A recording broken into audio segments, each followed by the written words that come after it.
Vous regardez Niveau d'Info, bonsoir et merci de nous rejoindre pour Décryptage. L'Afrique de l'Ouest est durement touchée par la crise climatique alors que des inondations meurtrières déciment les vies des citoyens de subsistance de Lomé à Bamako en passant par Niamey, voire le Niger. Des précipitations supérieures à la moyenne et des inondations dévastatrices ont touché quelques 5 millions de personnes dans les pays de la région, causant des dégâts humains et matériels. Mamadou Diouf, bonsoir et bienvenue. Merci. Bonsoir Charlotte.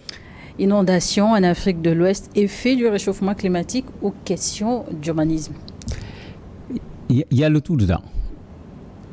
Il y a l'effet du réchauffement climatique, puisque je crois qu'il n'y a pas quelqu'un qui peut remettre en cause aujourd'hui ce phénomène. On a connu, il est vrai, des inondations, mais avec le réchauffement climatique, comme cela avait été démontré, ces événements prennent aujourd'hui une ampleur qui dépasse ce que les gens connaissaient.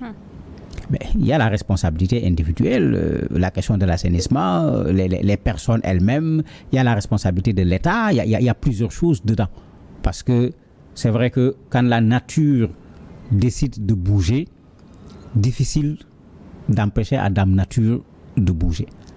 Mais il y a un minimum qui doit pouvoir exister, puisque nous savons que ces risques d'inondation existent. Mais qu'est-ce qui a été fait pour amoindrir les dégâts quand ces dégâts-là viennent? En fait, c'est là où il ne faut pas qu'on dise tout simplement c'est le changement climatique, c'est le changement climatique. Ce n'est pas seulement le changement climatique, nous avons également notre part de responsabilité puisque nous savons. La construction même des villes, on a pu voir sur des images des quartiers entiers se retrouver sous l'eau. Est-ce que justement, au niveau de l'urbanisation, la construction même des villes, il y a des choses à refaire? Mais il y a beaucoup de choses à refaire. La première chose, l'urbanisation sauvage. Parce que c'est à ça que nous assistons, ne peut créer que des problèmes. Et cette urbanisation sauvage, nos États en sont responsables. Parce qu'aujourd'hui, la façon dont on a fait la spéculation, de sorte qu'acheter un lopin de terre coûte excessivement cher, c'est une des raisons de cette forme d'urbanisation qui pose problème. Chaque citoyen a bien envie de pouvoir bien habiter, d'avoir sa maison, d'avoir suffisamment d'espace, de ne prendre aucun risque de voir sa maison inondée un jour. Mais la façon dont les terrains sont vendus aujourd'hui font que, mais il y a des personnes qui ne sont même pas en mesure de payer le terrain. Je ne parle pas de pouvoir construire là-dessus. Et ces gens-là également ont droit à un logement. Mais s'ils n'en ont pas, ils vont se contenter de ce qu'il y a devant eux. Donc il y a cet aspect-là qu'il faut d'abord résoudre. Il y a un autre aspect également qu'il faut résoudre. Dans nos pays, vous avez des zones qu'on appelle non édificantes. Parce qu'on a des cycles de sécheresse, on a des cycles de saisons pluvieuses importantes. Je ne parle pas des inondations, mais quand on connaît l'histoire de nos pays, vous avez des zones où on sait qu'il y avait des lacs, il y avait des cours d'eau qui étaient là intermittents pendant la période de l'hivernage quand il pleut suffisamment. Mais les gens vont y habiter parce qu'ils n'ont pas le choix. Mais ça, c'est la responsabilité de l'État de dire aux gens, ici, on n'habite pas. Parce que s'il pleut, l'eau de ruissellement, vous avez soit fait un système d'assainissement qui permet de récupérer l'eau de ruissellement pour que ça ne reste pas dans les maisons, ou bien vous avez de façon naturelle des espaces à partir desquels l'eau s'infiltre pour qu'il n'y ait pas une certaine forme d'inondation. Mais aujourd'hui, on construit de plus en plus en dur. Il n'y a pas d'espace pour l'eau, il n'y a pas d'assainissement, il n'y a pas de zone pour capter, pour permettre à l'eau de s'infiltrer. C'est pourquoi j'ai dit, c'est vrai, il pleut beaucoup plus. Donc, Dame Nature nous a donné beaucoup d'eau, mais nous également, nous avons joué en participant à ces inondations, en ne faisant pas ce que l'on devait faire en matière d'assainissement, en matière également de respect de zones où on peut construire ou on ne peut pas construire. Il pleut beaucoup, mais beaucoup d'eau non plus n'est pas toujours bonne nouvelle pour les agriculteurs qui doivent aussi après prendre soin des récoltes. Oui, c'est là où ça risque de poser un problème, pas seulement dans l'immédiat, puisque souvent on fait dans l'urgence. On amène du riz, on amène des couvertures, on amène des matelas. C'est ce que j'appelle l'urgence. Mais pour ceux qui sont des véritables agriculteurs, c'est-à-dire celui qui pendant cet hivernage s'est investi pour cultiver ce qu'il va manger pendant toute l'année, ça va être un sérieux problème. Parce que là où nous sommes, comme il pleut, on n'a pas encore récolté. Souvent, les agricultures sont déjà en période difficile, ce qu'on appelle la période de soudure. La récolte n'est pas encore là, il ne reste pas grand-chose souvent dans les greniers. Mais cette soudure risque de se prolonger parce que c'est vrai qu'il faut de l'eau pour que les plantes poussent, mais toutes les plantes ne poussent pas en ayant leurs racines et leurs tiges complètement envahies par l'eau. Il y en aura il y a des paysans qui ne pourront pas récolter parce que cet excès d'eau va détruire carrément la récolte. Donc ce n'est pas des matelas et autres qu'il faut faire, mais il faut envisager une période de soudure qui va être extrêmement longue pour accompagner ces paysans en particulier. Ils ne sont pas les seules victimes. N'oubliez pas que ça ne s'est pas fait dans les zones rurales seulement, ça s'est fait en ville. Mais vous avez des gens qui ont mis toute leur économie pour construire une maison, mais l'eau est venue démolir la maison. Il faut penser également à ces gens à long terme parce que l'assurance et autres, ce n'est pas la pratique de façon générale. Vous avez des personnes qui se retrouvent immédiatement dans une détresse extrêmement difficile. Et comme on connaît nos pays, souvent, on n'a rien prévu en matière d'urgence, à part ces nattes et autres dont je parle.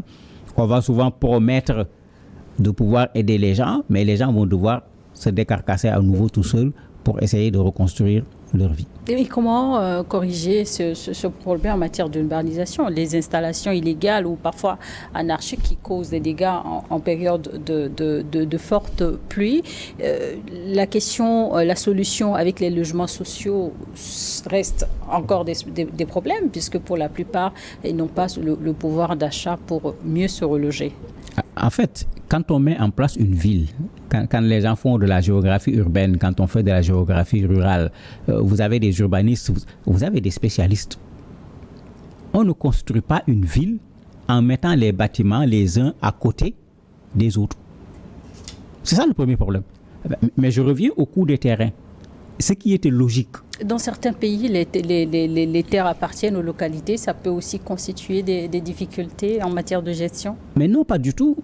Il suffit qu'on fasse de ces terres une chose à laquelle tout citoyen a droit et au moindre coût.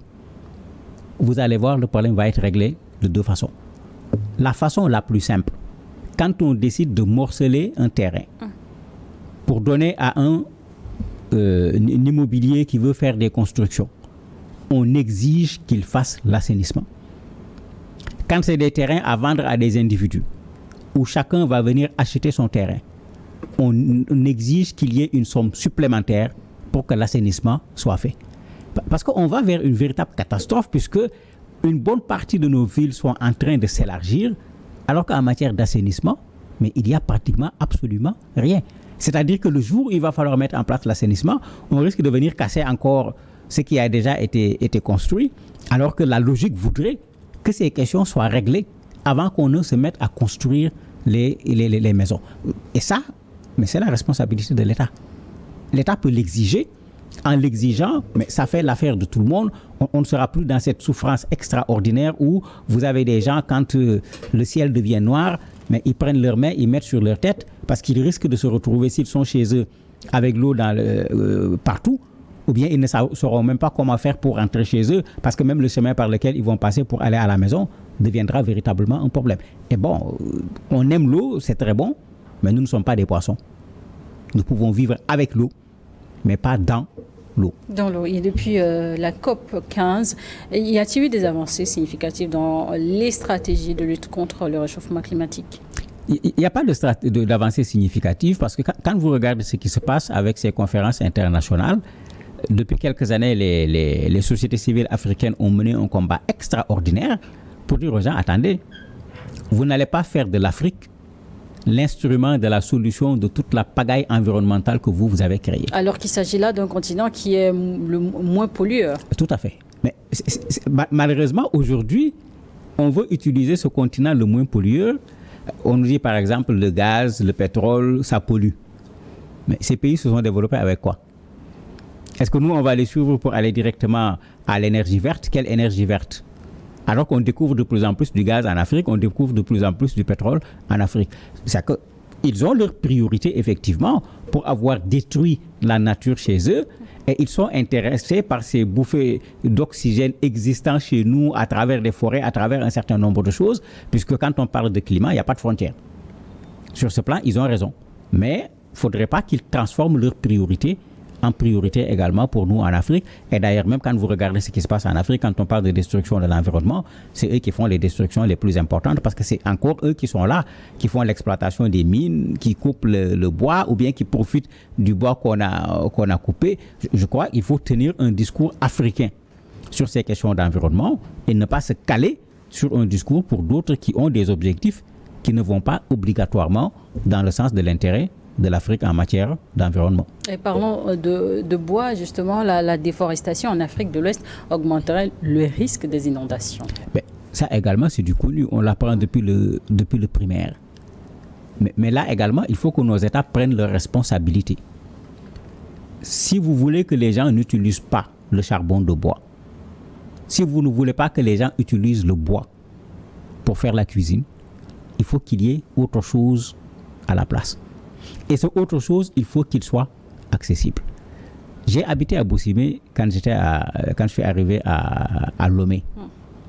J'étais impressionné par la quantité de camions qui déversent une quantité extraordinaire de troncs d'arbres. La première fois que j'ai vu, j'ai demandé aux gens qu'est-ce qu'on fait avec tout ça. Et à ma grande surprise, très rapidement, tout le bois a disparu. Et les camions reviennent encore pour déverser. Mais comptez ces troncs d'arbres. Mais vous imaginez tout ce que l'on fait comme destruction, alors qu'en retour, nous ne plantons pas. C'est ça le vrai problème. Non seulement nous ne plantons pas, nous ne laissons pas Dame Nature continuer son système de régénération qui est une régénération naturelle. Mais en enlevant les arbres, comme on l'a appris à l'école, mais nous sommes en train de participer à la désertification. C'est-à-dire que nous sommes en train d'aggraver notre situation. Mais il faut que les pays prennent leurs responsabilités pour que le gaz puisse être accessible aux populations à un prix qui permette à une bonne partie des populations de pouvoir laisser le charbon, laisser le bois de chauffe, puisque une bonne partie est utilisée dans ce cadre-là, parce que la fabrication du charbon, par exemple, quand vous voyez la quantité de bois qu'il faut prendre, qu'il faut brûler, mais il est clair que si on continue à ce rythme, bientôt, nous serons comme les autres. On va aller voir où il y a des forêts pour dire aux gens, laissez vos forêts, pour que nous aussi, on puisse avoir de l'air qui soit respirable de façon acceptable d'un point de vue santé. Et une vraie campagne autour des énergies vertes, énergies renouvelables, mais et comment rendre ceci accessible aux populations, même dans les communautés locales? C'est la même chose que ce que je disais tout à l'heure. Le gaz ne provient pas que du butane. On peut avoir du gaz avec d'autres aspects, la biomasse, etc. Le soleil est là. On peut utiliser le soleil également pour chauffer, puisque vous avez des gens qui ont inventé des éléments qui permettent d'utiliser le soleil pour pouvoir faire la cuisine. Mais il faut améliorer ce travail et rendre ces instruments accessibles. Le kit solaire, par exemple. Mais en le faisant, les populations vont réduire la consommation de bois, de charbon. Mais il n'est pas logique de dire aux gens, arrêtez d'utiliser le charbon, arrêtez d'utiliser le bois, parce qu'il y a un risque de désertification, ce qui est vrai. Et en retour, soit il n'y a pas d'alternative, ou bien l'alternative n'est pas à la portée des populations à qui on demande d'arrêter d'utiliser le charbon de bois ou d'utiliser le bois directement pour faire du bois de chauffe. Mais en ce moment, le discours sera là, mais le résultat ne sera pas là. Il faut un véritable accompagnement en termes d'explication pour que les populations comprennent que c'est également un danger pour elles-mêmes. Et à ce niveau, est-ce qu'il faut renforcer les réglementations en matière d'humanisation ou simplement accentuer sur une sensibilisation au niveau des populations? Il y a une sensibilisation nécessaire au niveau des populations parce que quand on détruit l'environnement, nous sommes nous-mêmes les premières victimes de cette destruction. Ça, il est bon qu'on le dise à tout le monde.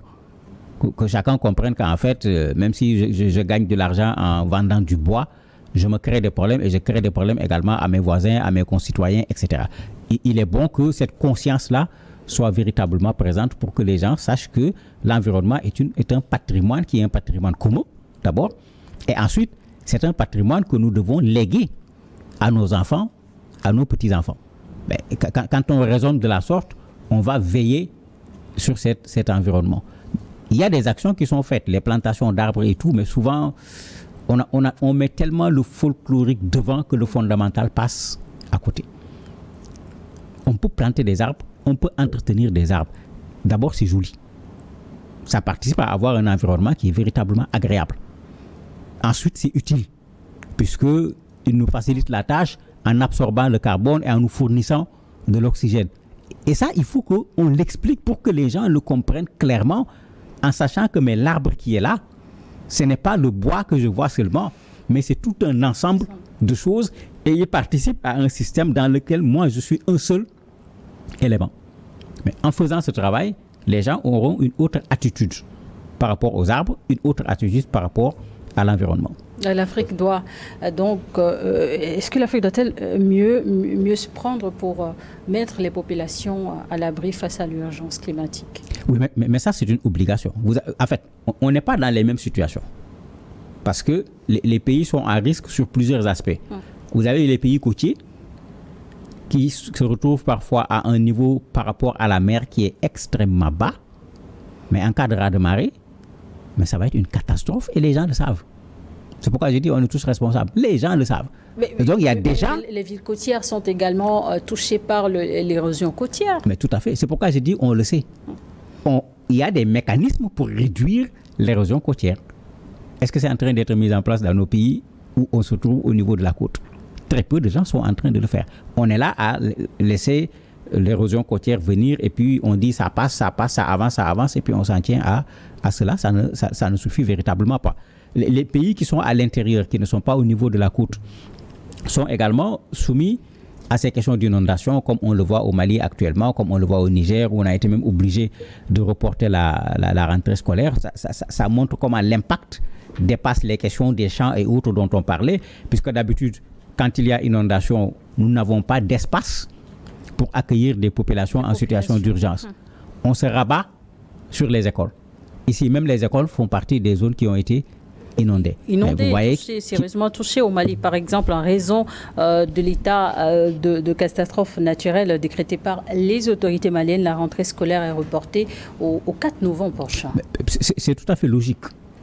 C'est tout à fait logique parce que des populations dans l'eau, même si les écoles n'étaient pas dans l'eau, est-ce que ces populations réfléchissent en rentrée scolaire? Ces populations qui ont perdu leur champ, est-ce que leur première réflexion, c'est la rentrée scolaire? Sans oublier que c'est avec la récolte souvent qu'on vend une partie pour pouvoir régler les questions de scolarisation des enfants. Donc il y a un lien qui est là avec tout ce qui se passe qu'il faut tenir en compte.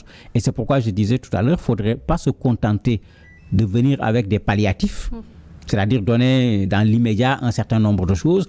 Il faut essayer de trouver une solution de longue durée. Le report de la rentrée, par exemple, au Niger et au Mali, rentre dans ce cadre parce que les conditions ne sont pas réunies pour une rentrée scolaire. Au Tchad, même chose avec l'inondation. Vous avez même des gens qui demandent à ce que les élections soient reportées, etc. Mais ça veut dire qu'il faudrait qu'on fasse attention parce que l'inondation peut venir perturber le calendrier qui avait été établi, puisque comme je l'ai dit tout à l'heure, nous ne sommes pas faits pour vivre dans l'eau. Et au-delà donc des conférences internationales en Afrique et surtout en Afrique de l'Ouest durement touchée par les inondations, il faut des solutions pragmatiques et à long terme. Oui, il faut des solutions durables, pas des solutions ponctuelles. Aller chercher des motopompes pour venir pomper l'eau pour que l'eau revienne, ça c'est pas une solution durable. Il faut que les urbanistes, les géographes prennent leurs responsabilités. Vous avez la Côte d'Ivoire qui a utilisé la méthode forte et ça a fait très mal, mais l'État pouvait faire quoi? Quand il pleut, il y a les glissements de terrain, on vient, les maisons sont parties, il y a des morts, on dit à l'État tu es responsable. Et c'est vrai, l'État est responsable parce que l'État sait qu'il peut y avoir glissement de terrain là-bas. Mais quand l'État prend ses responsabilités, on dénonce parce que l'État est venu casser les maisons que les gens avaient construites. En fait, il faut aller vers une solution définitive où il faut trouver un chemin pour l'eau. Il faut également, ces personnes qui vont être délogées, leur trouver un autre espace où ils vont pouvoir continuer leur vie. Merci, Mamadou Diouf, d'avoir accepté notre invitation. Merci à vous également de nous avoir suivis dans Décryptage.